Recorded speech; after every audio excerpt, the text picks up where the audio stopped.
Hey there, this is Dan. You're watching The Salty Sea, and today I'm going to talk about Path to Glory. If you are finding this video from Goonhammer, great website, welcome. I usually do videos on this channel about Warcry, but today I'm talking about AOS because I've been playing a lot more of it lately, and a big part of the reason I've been playing so much more of it is this book right here that I think is one of the more impressive publications that GW has put out in quite some time, and I've been quite surprised to see the coverage of the book be. A lot of folks have been high on the book, but a lot of folks have been also kind of negative on it too, and I've been pretty surprised at that. So I'm going to cover it my way. This has never been a lore channel. This has always been more of a strategy channel, and I do think that the rules themselves are the thing that is really impressive about this book and about this whole experience, the sort of new campaign experience that this gives you in AOS. So let's get into it and let's talk about what's going on here. First, from the most basic way to talk about the book, this book allows you to play quote unquote narrative games of Age of Sigmar, and it's going to create a campaign system that you and your friends can all play together.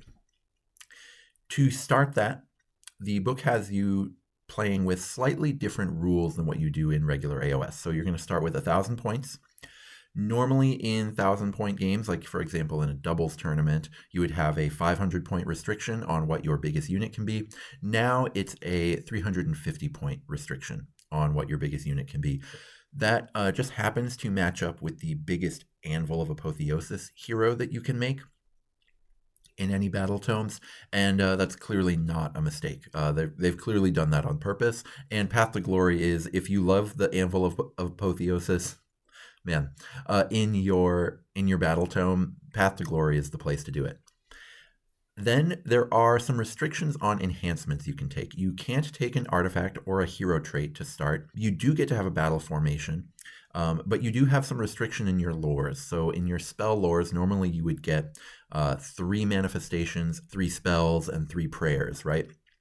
Now the maximum you can really do is 2 spells and 2 prayers if you start with a wizard and a preacher and a priest in your list, but you can take them from a much more flexible roster of spells. You can have, one of your spells be a manifestation, and then the other has to be an unlimited spell, but it could be from your battle tome or it could be from the Path to Glory book. So you get more freedom later on in the campaign, but you're going to start with significantly less right away.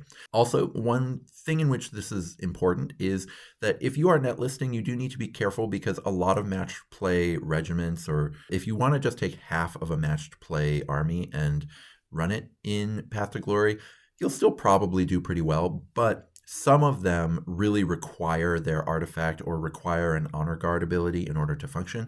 So just be careful if you're doing that, because that might not translate to Path to Glory. Last is the regiment rules. You don't get to use regiments of renown in Path to Glory. You are sort of building a story, and a regiment of renown is their story has already been told, right? The other thing, though, which is really interesting, is that each regiment can be from a different faction within your Grand Alliance, which, proceed with caution. Not every ability will cross over, so read your wording carefully. I really wanted to do a Khorne and Slaanesh army where I was going to take the Twin Souls that have really powerful abilities if they didn't charge. But if they stand there waiting to not charge, a lot of the time your opponent can pick what fights them, and then the abilities aren't really that useful against what they're fighting. And then I was going to combo it with the Khorne Murderlust to get them into combat without charging. But Murderlust says it only works on Khorne models, so you can't actually use it on Twin Souls. That's just kind of a example of how you can cross factions, but the crossing of the factions won't always work together. So it's a really fun way to kind of get creative, but just do it with caution and make sure you read your rules. The next steps after that are going to be playing games, and that's where this book gets really incredible. So the games are pretty different than regular matched play AOS games, and I think that's worth talking about because it's really going to affect what type of strategy you really go for. The first thing to know, there are no battle traits and no honor guards. I think I mentioned that before, but it is important and worth repeating. Instead of those, you have Emberstone clusters. And I've already seen some people make some pretty cool ones on their own. They are basically a little 40 millimeter base, and you'll just put whatever you want on there, and then you just have to be within 3 inches of that base, same as you would for anything else. You'll place those to start, and those are essentially like your extra set of objectives, a sort of secondary objectives that work a little bit differently than an objective in a way that is important. That kind of takes the place of battle tactics. So it's going to be just the extra thing that you think about instead of only the sort of mission that is happening. This is significant because the battle tactics and some of the scoring and matched play is one of the major downsides to double turning a bunch, and specifically always going second so that you can try to double turn. That means that strategy is better in Path to Glory. That's just a fact, and something that's worth thinking about when you're kind of planning out how you're going to play. When you're planning out your list, you do want to be even more resistant to being double turned than you would normally try to be, which is already something that top AOS players are always trying to preach to the more intermediate players, but here it is even more important. Another thing is to think about the Ravaged Coast missions. There are a few different ways they score. They don't only score on objectives. 4 of them score on objectives, 2 of them score on unit kills, and 1 is units left standing at the end of the game. The other thing here is that distances are much more variable. In match play, you can almost always, not always, but you can almost always count on being 18 inches away from the places where your opponent can place things. Here, there are missions where you're only 11 inches away from each other. There are also missions where you are 30 inches away from each other. So there's a lot more variability, which changes how reliable certain types of opening gambits are, which again changes how you want to act as far as double turns are concerned, right? A lot of the time, one of the things that you can do is, I don't care about your double turn. I'm just going to run up to you, pin you in place, lock you down, and you won't be able to score no matter how many turns in a row you have, and I'm just going to score a bunch of points. That is extra effective in some missions and completely unusable as a strategy in other missions. So it's worth thinking about whether or not you want to sort of play those types of units that do that. Also, because of how these missions score, winning fights is just more important than running errands. Let me kind of unpack what I mean with that. So objectives, you score objectives essentially by winning the fight on the objective. You score via unit kills, which is literally winning fights. Having units left standing, you can do MSU and then be extremely conservative and run away. You can win that way. But in general, you need to have staying power and you need to survive your engagements with your opponent. And that's going to be really important. So that does slightly change the types of units that you are going to be running.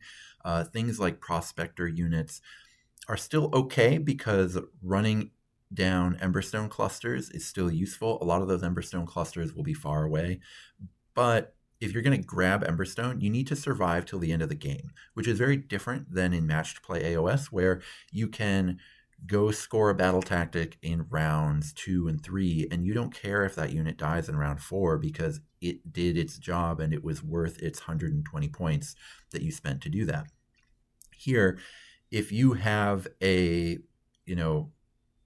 3 prosecutor unit run to an Emberstone cluster and then they die, that's really bad for you. That's that's awful. You really wish that you hadn't taken that unit if that's what happens to them. So it does really change the dynamic.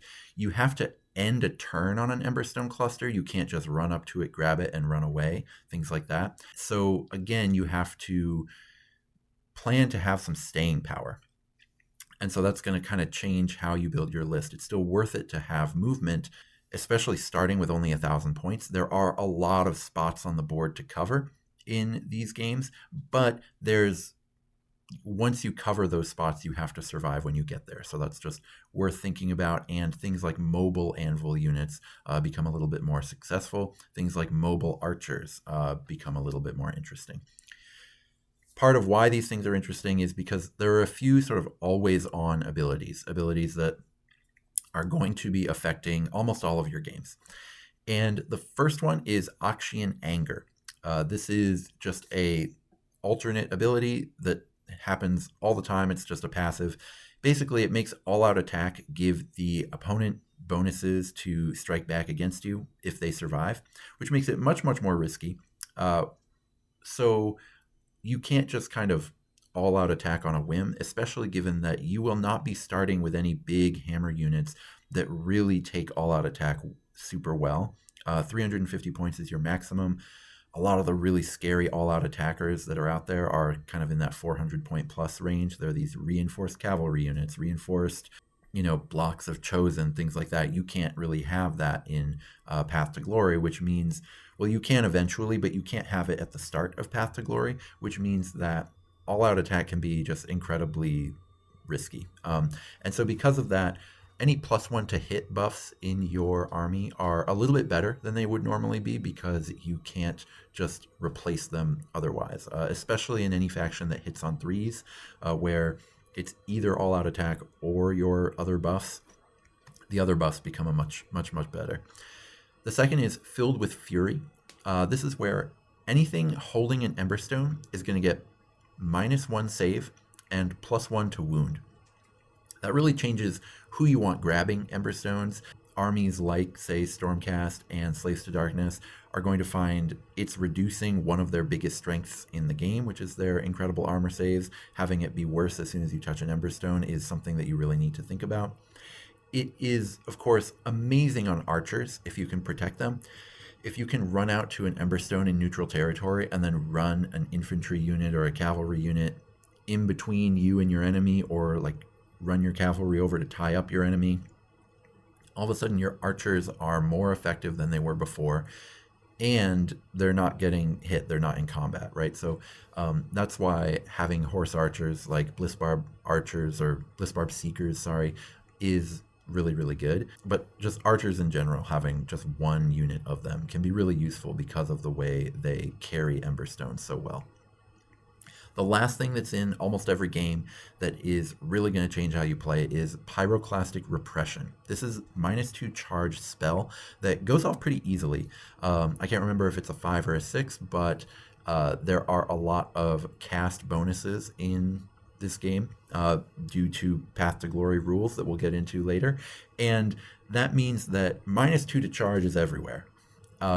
You will get your coolest guy hit with a -2 to charge all the time. And the reason is because it's the unlimited spell in the Path to Glory book, and it's better than, not every single faction's unlimited spell, but it's better than most of them. So most of your opponents are going to be taking this, and it is just wild. If you only really have one hammer that attacks starting off, which with just 1,000 points, that is going to be pretty common, you could see that thing get locked down. And charging is always really important in this game. Failing your charges always sucks, but I think it is even rougher in these Path to Glory games because there are no battle tactics. In matched play AOS, you see people sometimes able to run lists that don't really charge much at all and try to just kind of run around the board and stay flexible and just use counter movement and try not to really engage that much, but just score a bunch of battle tactics and stop you from scoring battle tactics. Here, though, there's just objectives. So you really want to know how you're going to play against -2 charge. Is it that you are going to tech into charge bonuses to kind of cancel it out? Is it that you are going to try to have multiple aggressive units so that they -2 charge something, but you're still functional, you still have a lot of other things charging? How you want to attack that is kind of up to you, but it is important to make sure that you have thought about it. So now that we have thought about it, list planning is really cool. So shout outs to Taqueria El Buen Gusto, and let's get into it. So the first thing is there's no wrong way. This is a strategy channel, but this is narrative gaming. do what you think is fun, do something awesome, right? There's a ton of cool jank to explore with the paths and the way that they interact with the various army rules, things like that. There's a lot of new spells, new prayers, things that you can kind of combo out. And so you should just go for it. Do whatever your heart desires. But there are some things to think about. One is, how is your list going to be right now versus how are you going to develop it later?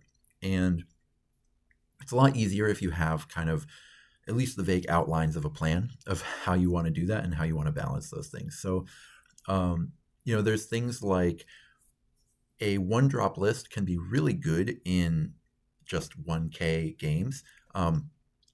But a fully maxed out 1 hero 4 unit group makes growing really inefficient because you will have to buy another hero with Emberstone before you can buy new units. And heroes are a really inefficient Emberstone purchase generally. And so that'll kind of slow you down as you're growing out of 1,000 points. So that can be something to think about. Do you want to have a second hero, a second drop in your list, kind of regardless of whether or not it's the most efficient thing, so that it can allow you to grow more efficiently as you start recruiting more units? You don't have to min-max like that. And there's a lot of 1K units that want to have, or 1K armies that want to have 2 heroes anyway, but it's worth thinking about. The other thing is some units are really good point for point, and those are obviously, the kings and queens of matched play, but that's actually different than being really good ember for ember. And I think that's a really interesting part of the resource management of this game, where not every unit that's really good in match play is going to be really good in Path to Glory. And so that can be something to think about, because in your starting 1K list, you might want to lean more on things that are good in matched play because they are strong point for point and very efficient. And then as the campaign goes on, you're going to be leaning more towards the things that are really good and really efficient from an Emberstone standpoint, which I think is really interesting. And I love that they did that in this book, because it automatically allows you to showcase totally different sides of your army than you would do otherwise. For combos, this is another thing you need to think about for this. You don't get any enhancements to start, so you can kind of have a difficult decision about whether you want to take a hero now that's going to be very not valuable in order to have a really cool combo later. So an example is, for example, a Lord Terminos. A lot of people are playing the Quicksilver draft on a Lord Terminos combo in Age of Sigmar right now in their Stormcast lists. A Lord Terminos without the Quicksilver draft is pretty bad. So do you want to take him to then be really bad in your first game and then spend Emberstone to make the combo work? That's kind of up to you, right? And it's a pretty interesting decision, but it is a trade-off that you have to work with. A thing to remember too about list planning is that it's really hard to explode ahead. And I'll get into this later, but it's really easy if one person is just running away with the campaign. It's really easy for everyone else in the campaign to tech against that person. There are a lot of sort of buffs and paths, and units are very rock, paper, scissors now in AOS. So it's easy for them to recruit units that are good against what your army is doing, and then and then buy buffs that make them even better against specifically what your army is doing. So that's a really nice mechanic for trying to control someone who's going ahead. But if you're falling behind, you don't really get the benefit of that, because you have to tech against a bunch of opponents who are ahead of you, and that's really hard. So if you fall behind, that can be a really tough place to be, and that's why your first couple Emberstone purchases are important, because if you say lose your first 2 games, that's not a big deal. You don't fall that far behind in Emberstone, but if you lose your first 2 games and then you make a few kind of sketchy Emberstone purchases, you can be in a lot of trouble. So let's talk about what the best types of Emberstone purchases really are. And the biggest kind of efficiency zone that there is units that cost between 170 and 200 points, or 250 and 300 points. So that's just a artifact of how the unit purchasing with Emberstone table works. So for example, you will pay three Emberstones for 110 to 200 points. And so the kind of Emberstone per effectiveness ratio is just much, much better for those higher in the hundreds groups. And then you'll spend 4 Emberstones for 200 to 300 points, which means, say, a reinforced unit of Shield Annihilators. I apologize for always using Stormcast references, but that's the army I play the most. A reinforced unit of Shield Annihilators can be really efficient from an Emberstone standpoint in terms of how effective they are. And so you can just get a lot out of them. Whereas, say, Blood Warriors for 210 points is a lot less efficient. And the fact that you're spending the same amount on a non-reinforced unit of Blood Warriors that you are on a reinforced unit of Annihilators is like going to be pretty important over time in terms of how much you get out of your Emberstones. And so it's just worth thinking about when you look at what you want to purchase. And when you're building your warband, if you want to have a bunch of Blood Warriors in your Khorne list, consider having them in your starting 1K, because Blood Warriors are decent, but not Emberstone per Emberstone. They're decent point for point, so you want to put them in your first 1,000. The 410th point especially becomes incredibly difficult to afford. So something like a Bloodthirster is going to be 8 Emberstones, which is a lot of Emberstones. And I kind of like that the 410th point is really inefficient from an Emberstone standpoint, because a lot of those big reinforced units are very dominant in matched play. And the fact that they're just harder to get in Path to Glory is really nice. Another thing to think about is the fact that units, with how much the Emberstone costs are, units are usually going to be stronger than buffs are. So for example, when it costs 3 Emberstones to go get an enhancement, or a path can be really expensive as it goes further along the path, it means that each of those buffs has an opportunity cost of just like a 200 point unit. And how many artifacts are better than including an entire extra 200 point unit in your list? Very few. And so you see a lot of incentive to try to grow your list really quickly. Now, they did seed a counter strategy to that, which is worth talking about. And this is the reinforcement mechanic. Basically, when you have a whole bunch more points than your opponent, you have to take everything in excess of 200 points over what your opponent's got, and you have to put them in reserve, and they come on from reserve in the later turns, but only if you roll a 4-up, which means you can get bottlenecked pretty easily as far as how many units can actually get onto the board if you're way, way above your opponent. And since units are the most efficient thing to spend Emberstone on, you can often bet that a lot of your opponents are going to be checking to have really big armies really quickly. And so you can kind of counter-strat them by trying to starve them out. And I don't suggest this. I think you have to be finding like incredible combos in your list. You have to find like the perfect, incredibly like exploitative 1,500 point list, but you can do it. I don't think you can do it right at 1,000. I don't think you can only buy 1,000 point, or only have your starting warband and then never recruit anything else and do this effectively. But as point values go up, the relative usefulness of an additional 100 points goes down, right? Because it's just a smaller percentage of your armies. So if you're playing 1,000 points against 1,400 points, that's a disaster for you, right? Because they're going to start with a fifth of your army extra over you on the table, and then a whole nother fifth is going to come on at some point, right? Whether it's round 2, round 3, they're going to roll a 4-up eventually, right? But 1,500 versus 2,500 points is a lot more doable, because now you're 1,500 facing 1,700. That's a much smaller sort of extra bonus that they've got over you.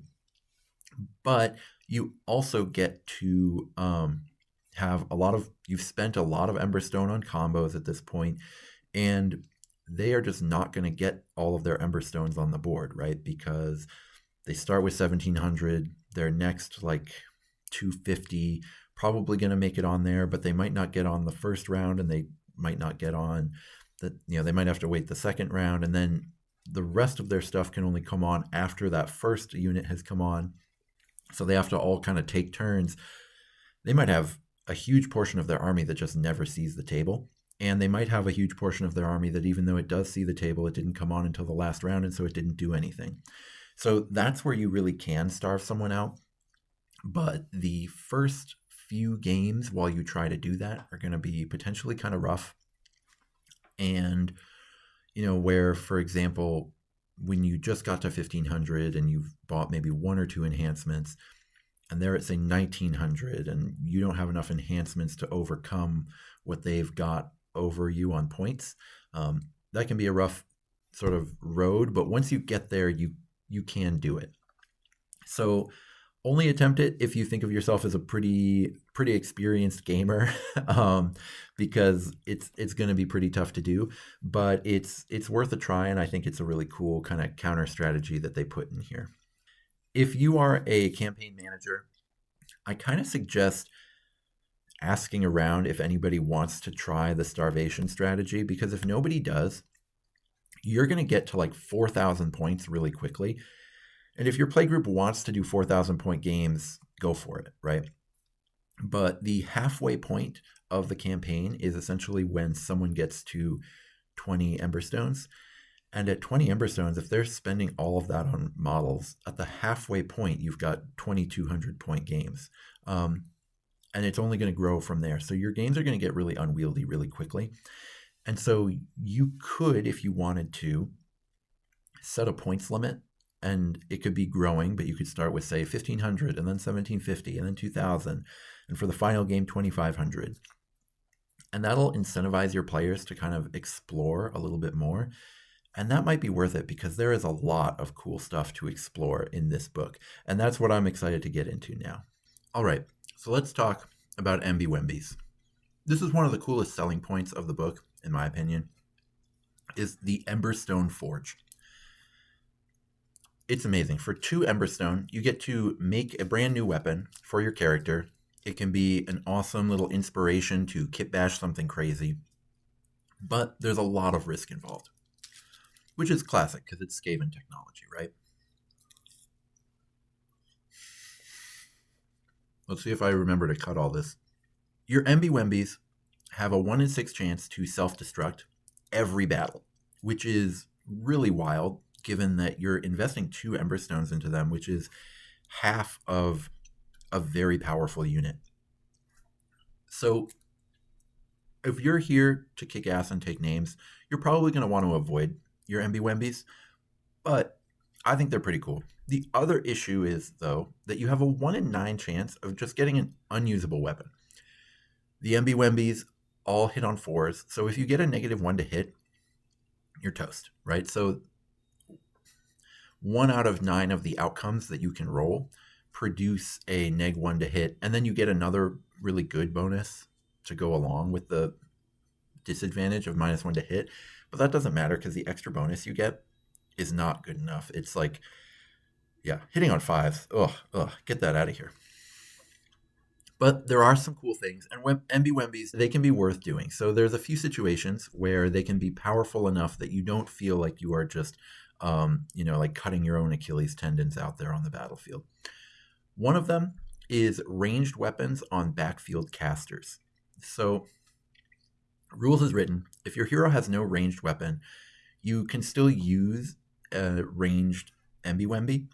And so you don't replace your melee one, you just get to add one, full stop, which is really good, because you might have a priest or a wizard who was just going to sit on your backline anyway. So spending 2 Emberstone for this caster that is hopefully never in combat, was going to be never in combat anyway, is just like trying to cast Purple Suns or whatever all game. Having a little shooting attack there is pretty solid, and there's a lot less opportunity cost. You might actually do enough damage over the course of the game to fool yourself into thinking it's better than half of a unit would have been. And that can be pretty cool because it's going to be incredibly flavorful, because that backline caster might be your leader, and so your leader or your character that you care about supposedly is actually going to be taking part in the battle and really doing things, and that's going to be awesome. So I do think a ranged Emberstone weapon is incredibly useful in that situation. I would never give it to someone who's already a gunner, because you have to think about, if you're losing your ranged weapon, the amount better that your MB is compared to your regular ranged weapon is going to be like minuscule, right? It's going to be like maybe 1 damage per shooting phase. So like 1 additional damage from what your old weapon was per shooting phase. So that's really rough, all right? The fact that it replaces a weapon is a huge opportunity cost. And that's one of the things that really takes away from the melee Wembies. They're pretty powerful. It's 6 attacks, and then the various pluses and minuses you can get to it usually produce a really powerful weapon. But it's replacing an existing weapon, so you don't want it on most combat heroes.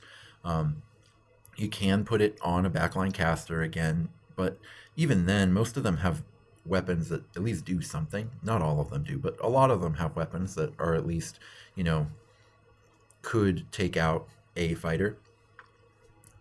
But where it is pretty good is a lot of cavalry heroes, a lot of monster heroes, a lot of them are dual wielding 2 weapons.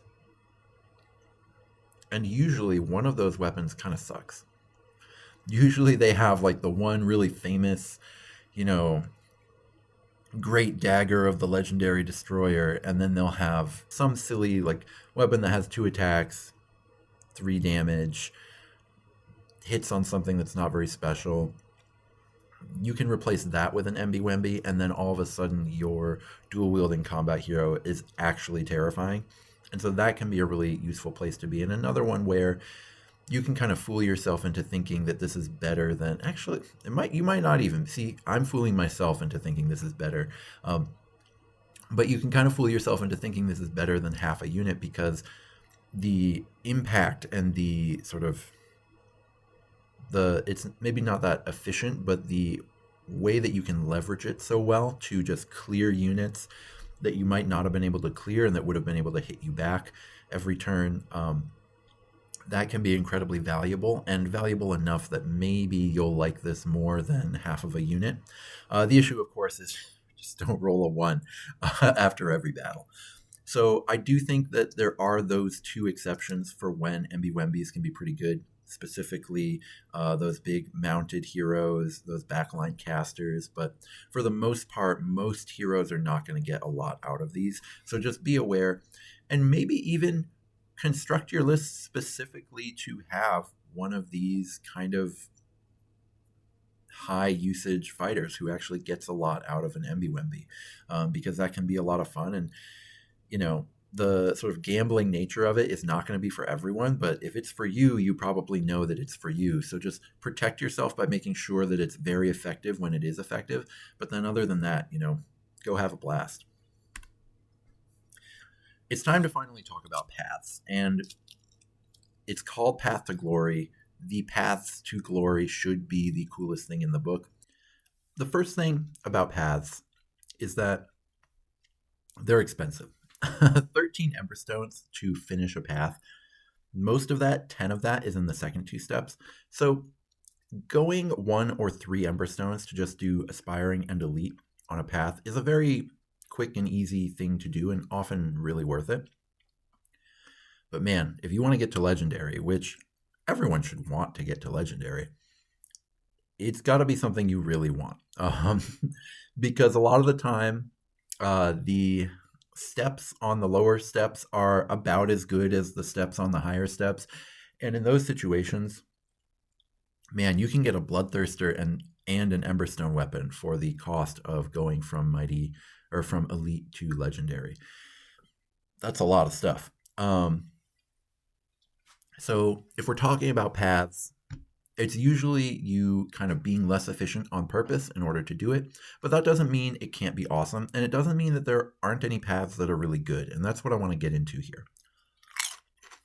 So the first thing is you need to check your battle tome, because the factions that have battle tomes often have really cool paths in their battle tome. So for example, the Stormcast battle tome has Path of the Redeemer, which can give Mighty Reclaimers, which is +1 to hit on objectives. Now again, all-out attack is much more risky than in Path to Glory than it is in matched play.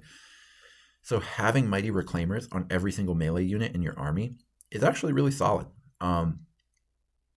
If you go and, every time you recruit a unit, you just spend 1 extra Emberstone to give it +1 to hit on objectives, that's actually something that can work pretty well. Now, not every mission in Path to Glory uses objectives, so that can be something where in those missions you'll feel really sad that you did this.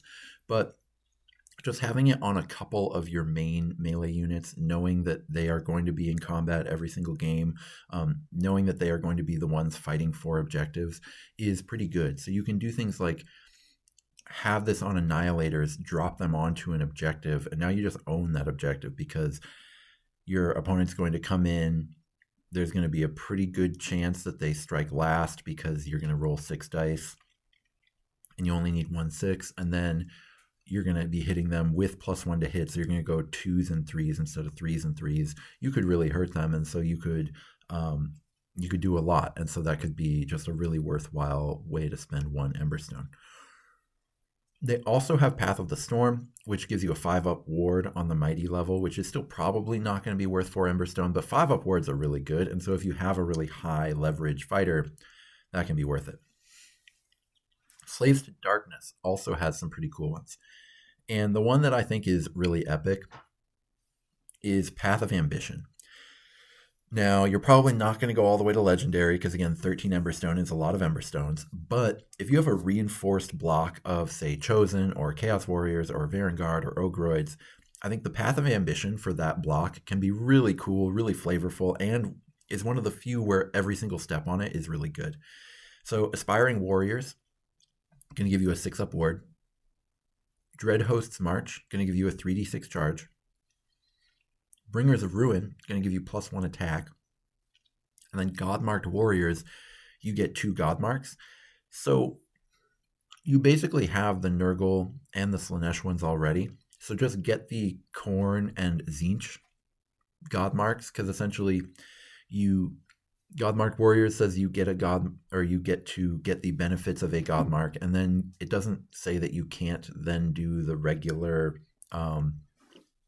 battle trait that you can Godmark them mid-battle. And so you'll get 2, and one of them will be Tzeentch, and you'll get to teleport around, and you'll have the 3d6 charge, and you'll have the 6-up ward and the +1 attack, and +1 attack is like really big on some of these because some of them have very, very high impact attacks per dicey roll, essentially. So you will have spent 13 Emberstones plus, whatever it took to recruit them, and some of these blocks are really expensive, so it probably took you like 6. So this will be a huge investment, but you'll have this giant reinforced, teleporting, warded blender unit that can basically bully the entire battlefield and do whatever it wants. That is incredibly flavorful for what Slaves to Darkness is trying to do. It's going to be cool on the board as you just watch it kind of just own half of the board. You might not win every game because your opponent might just have like so many other things in their army that they're like sweeping across whatever side of the board doesn't have this unit. But oh man, are you going to be doing epic stuff with this unit? And that is what narrative gaming is all about, right? Doing the incredible epic stuff and finding the cool stuff that you can do. And so I would say check your battle tome no matter what, if you have one. Some of them are really sweet, and I think Path of Ambition specifically is like really incredible, and you can do some wild stuff with it on the board. That doesn't mean there aren't good paths in the book itself. This book does have some pretty cool ones. I think Path of the Brawler is really good. I said before about how -2 charge is everywhere, and a lot of the time that's going to be hitting your cool combat hero. So any combat hero will benefit from Path of the Brawler. Both choices are kind of interesting. So for aspiring, you can either get 7-inch charge all the time, or you can just get +2 charge. The 7-inch charge all the time doesn't combo with Magma Key, but it can give you a lot of protection from negative charges, because if you just get within 5.5 inches, even with the -2 charge, you'll just roll a 7 every time. You'll roll your 5 and you'll be there, right? So the worst can't happen. However, if you're not as worried about the spells, you can combo this with Magmic Key. So Magmic Key lets you get a once per game teleport on a hero, and you can give that to your crazy combat hero. This is an artifact that is in the main Path to Glory book, so any faction can use it. And then you go aspiring on Path of the Brawler. Again, any hero can use it. And you get +2 to charge. And so now you can spend a command point. You can have this re-rolling 7-inch charge after your teleport. You have a pretty good chance of getting it. And then it just lets you teleport anywhere and still get into combat, which is awesome. And that'll be even better if you've taken the elite, where you get to choose between either getting +1 to hit or +1 to wound. You know, you can do the math. You can figure out which one is more effective for your hero. Now you have this teleporting charge bot that can just go and put a ton of damage onto whatever you want. And I don't necessarily suggest going legendary for like efficiency, you know, if this is pure strategy guide, right? But for awesomeness efficiency, because that's what we're doing when we do a strategy guide for narrative play, is we're optimizing our fun, right? Legendary on the Path of the Brawler gives you +2 attacks for all your melee weapons. Remember those dual wielders where they have 2 weapons that usually are high impact and low attack numbers? +2 attacks for any of those kind of monstrous heroes, cavalry heroes, +2 attacks to them is wild. So you can really make a legendary brawler where like legendary actually describes the brawler. And I think that's pretty cool and something that you should definitely try out if you're into that playstyle. Another thing is the caster paths, and I think Sorcerer is probably the best path in the game. You start with getting +2 to cast your first non-manifestation spell, but then you get another one that actually lets you do an end-of-game cast as well, which is really wild on manifestations. It's really wild on a whole bunch of different things, or it's just like doubling the power level of your Sorcerer in a lot of situations. That's only the second one, so that's only elite. So all 4 of these, if you just spend 3 Emberstones on just the first 2, it gives you some really powerful stuff. Basically, they're structured for Sorcerer and Zealot are just regular spells and regular prayers, and Conjurer and Invoker makes you really good at summoning endless spells.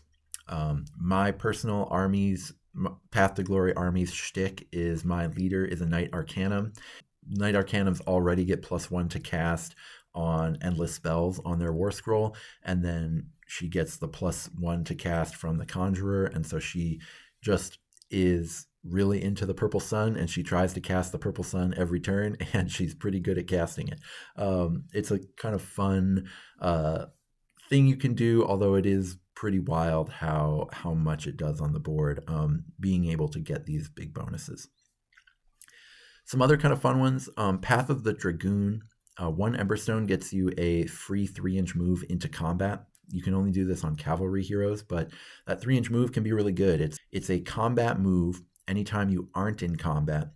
So you could move into combat, which is the flavor of it. The little italicized letters imply that that's what they want you to be doing, but you can also move onto an objective. So for example, one of the things that can happen a lot to these big heroes is sometimes you'll have your unit attack, and then they'll like have their dead models come from whatever was in combat with you. And so now this kind of scrum that you're no longer in it, and you're no longer in combat, and so they've taken you out of combat by removing models. And so now you can either make it not matter because you just pile in it, you basically get this double pile in basically, or you can just go, oh well, now you're going to regret that because now I'm just going to get onto this objective. So you can do some pretty cool stuff there, some pretty cool tricks if you want to just spend 1 Emberstone on your cavalry hero. Path of the Guardian is pretty cool. You're going to want at least 20 models. in your Path of the Guardian unit. But first, you can bubble wrap a high value caster or a high value hero of some kind and protect it from shooting, from all sorts of stuff. And then you have, I think, the elite one lets you spray mortal wounds if you didn't charge and you're in combat, which means anyone who's coming to get this high value caster that you have bubble wrapped, for example, a sorcerer, will then just get a whole bunch of mortal wounds plomped onto them, and they won't be able to actually kill the sorcerer that they're trying to come kill. This is a really crazy combo with Khorne, especially because Khorne can murder lust and get into combat aggressively on their own turn without charging because of murder lust.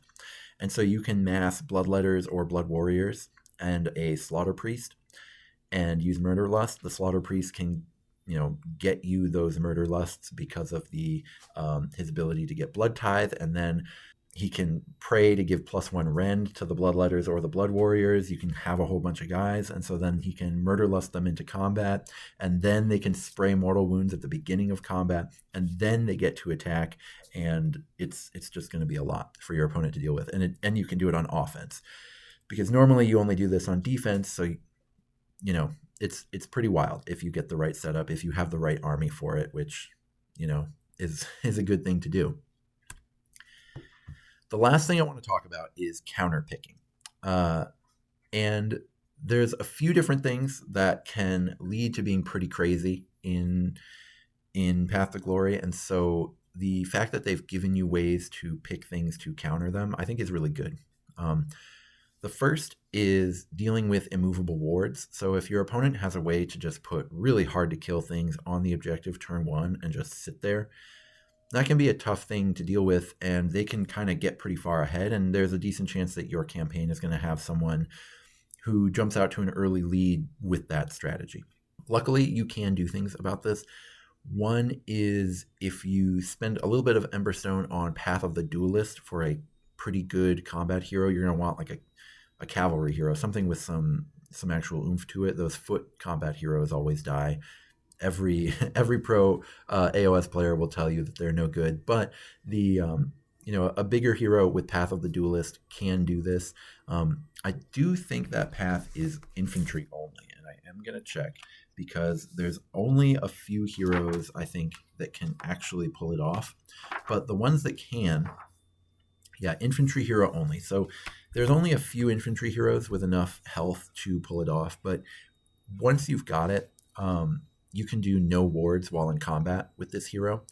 And so you can kind of just remove all those immovable wards and actually deal with their fighters, and that can be really powerful.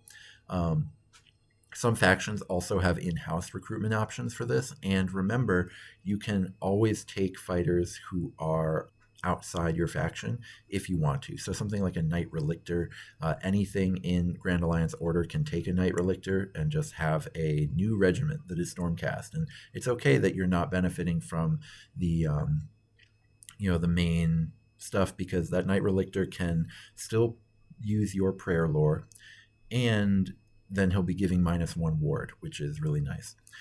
If you're in Khorne, right, you've got Argath, the blade that removes wards. A few armies have anti-ward stuff, and so that's going to be something to think about if you don't want to get onto the Path of the Duelist.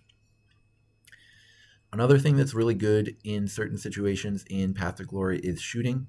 Again, if you can get a backline shooting unit onto an Emberstone, then just right away in round 2, all of a sudden you have +1 to wound on your shooting, and you don't really mind all-out attack on shooting units because you're not in combat, so giving them the bonus doesn't hurt you that much.